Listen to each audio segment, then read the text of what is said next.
और एक बार सूत जी शौनकादि ऋषियों ने नारद जी को देखा अकस्मात।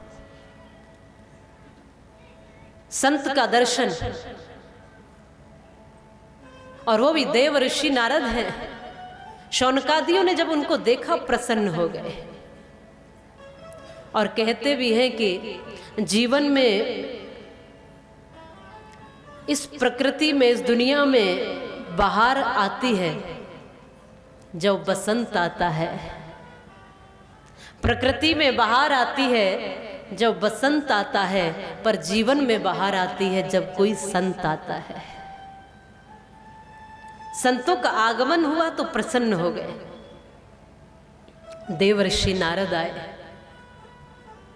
संत तो प्रसन्न रहते हैं, खुश रहते हैं, पर आज देवर्षि नारद का मुख कैसे उदास है। कोई नारायण नारायण की ध्वनि नहीं है, कोई संकीर्तन नहीं है, कोई आनंद की छवि नहीं है। आज उदासी कैसे छाई। नारद जी ने बताया, मृत्यु लोक से आ रहा हूं, सुख ढूंढने गया था, शांति ढूंढने गया था।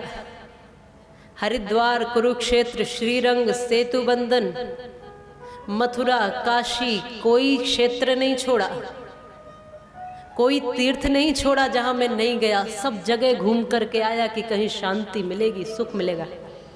अच्छा, छोड़ा तो आपने भी नहीं, हर जगह तो जाते हैं। कोई कहता है काशी में, तो काशी जाते हैं। कोई कहता है द्वारिका, तो द्वारिका जाते हैं। द्वारिका में परमात्मा मिलेंगे, काशी में मिलेंगे, मथुरा में मिलेंगे। जहां जहां लोग बताते हैं हम चले जाते हैं। कोई कैलाश पर बताता है। अलग अलग तीर्थों में भ्रमण कर रहे हैं, यहां आकर थोड़ी शांति मिलेगी। जब मन अशांत होता है तो कथा में आकर बैठते हैं, यहां थोड़ी शांति मिलेगी। मन अशांत होता है, थोड़ी देर मंदिर में जाकर बैठते हैं, यहाँ शांति मिलेगी। किसी संत के आश्रम में बैठते हैं, यहाँ शांति मिलेगी। अलग अलग क्षेत्रों में जाकर के शांति की तलाश देवर्षि नारद ने की। कहीं सुकून मिले, शांति मिले, सुख मिले, आनंद मिले, पर ऐसा हुआ नहीं। हर जगह उथल पुथल मिली। सन्यासियों के यहाँ जाकर देखा, वहां भी शांति नहीं मिली। गृहस्थियों के घर में भी शांति नहीं है। सोचा कि यहाँ गृहस्थ तो संपन्न है, होते हैं, यहाँ तो शांति होगी, पर वहां भी शांति नहीं। वहां भी सब उथल पुथल है। जो सन्यासी है वो सोचते हैं कि गृहस्थी सुखी है, जो गृहस्थी है वो सोचते हैं कि साधु सुखी है। जो गृहस्थ में नहीं गए हैं वो जाने की सोच रहे हैं, चले जाएं, बड़ा सुख है गृहस्थ। जो आ गए हैं वो निकलने की सोच रहे हैं, फंस गए हैं, कैसे निकला जाए। जिनके संतान नहीं है वो रो रहे हैं, संतान प्राप्त कर ले, हे प्रभु कृपा करो। और जिनकी हो गई है वो उससे दुखी होकर रो रहे हैं, हे प्रभु बचाओ ऐसे औलादों से। माने हर एक व्यक्ति का अपना अपना दुख है, अपनी अपनी उलझन है, अपनी अपनी समस्याएं। जिसको जो नहीं मिला उसके लिए वो हीरा है, और जिसको जो मिल गया उसके लिए वो माटी है। सब ढूंढने की तलाश में लगे हुए। साइकिल है प्रभु, कार दे दीजिए। और जब कार आ गई तो कार की भी कीमत मिट्टी के भाव हो गई। अब कहाँ कार लगती है। अब तो ऊपर को उड़ते हुए उस हेलीकॉप्टर को देखते, हवाई जहाज और होना चाहिए। आहा, जो नहीं है पास में उसी की कीमत है, और जो पास में है उसकी कोई कीमत रहती कहाँ है। इसलिए सुख तो मुझे मिला नहीं। कौन है इस दुनिया में सुखी।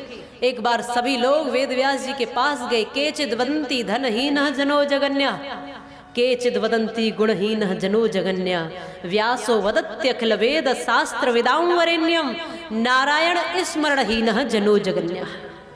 कौन है सुखी। तुलसीदास जी के पास गए तो फिर उन्होंने सामान्य शब्दों में सुना, क्योंकि वेदव्यास जी तो संस्कृत में कहते हैं, केचिद वदन्ति धनहीनः जनो जगन्या। कुछ कहते हैं जिनके पास धन नहीं है वो दुखी हैं, और जिनके पास धन है वो सुखी हैं।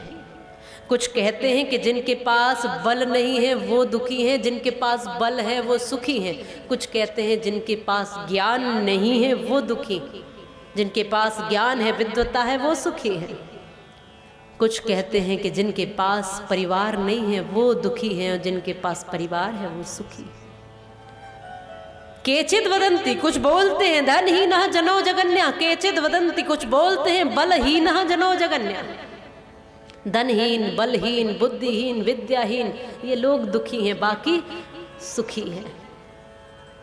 कुछ कहते हैं जो कुटिया में रहने वाला सामान्य व्यक्ति है वो दुखी है, जिनके महल बन गए हैं वो सुखी। आपने ऐसा व्यक्ति देखा है जो महलों में रह करके सुखी हो? और मैं तो कहती हूँ कि कुटिया में रहने वाला एक बार को आराम से 2 रोटी खा लेगा, और महलों में रहने वाला तो दाल का पानी पी पी कर ही, क्योंकि कैसे हजम करे, मुश्किल है।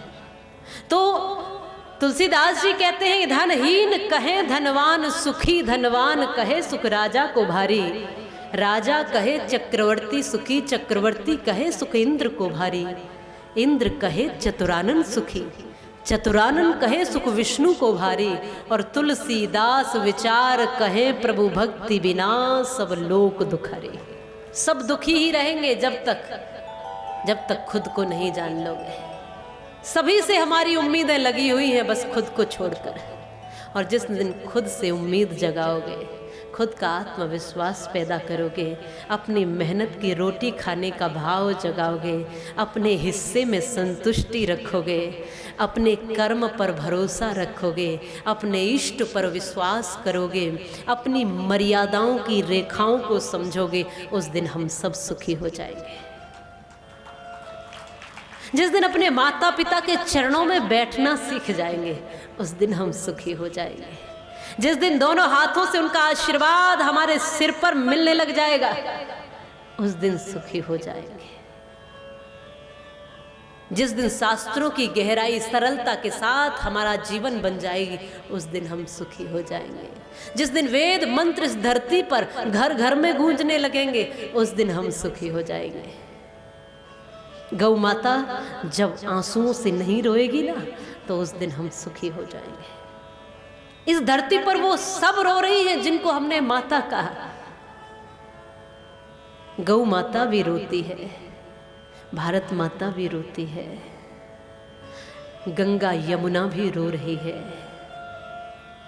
अपनी माँ जिसने जन्म दिया वो भी रो रही है, जिसने पाला वो भी रो रही है, जिसका दूध पिया वो भी रो रही है, जिनका जल पीकर तृप्त हुए वो भी रो रही है, जिसकी मिट्टी में खेले वो भी रो रही है।